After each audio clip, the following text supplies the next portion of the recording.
Makutorara. Makutorara here. 2 minutes dozi makutorara. Matopedza. Indo uti ndapedza. Ina handisi kugutsikana. Matopedza 2 minutes dozi. Ndura 2 minutes.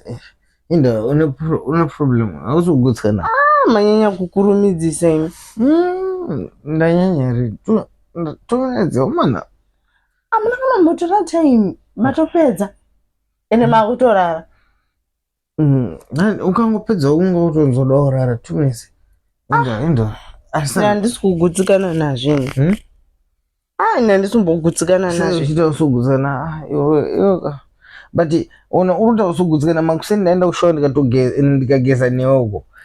Masikati wageza okay. Mane ndangogesa 2 minutes ndatonorwa ndachigeza kuti kuti amuna kusvika mukangonodira mvura mumasaidhi menhingirikini madziro meshawa yenyewe. Haiwa ndageza mani ndatora 2 minutes ndosachita unogutsikana ndageza ndageza mani ndo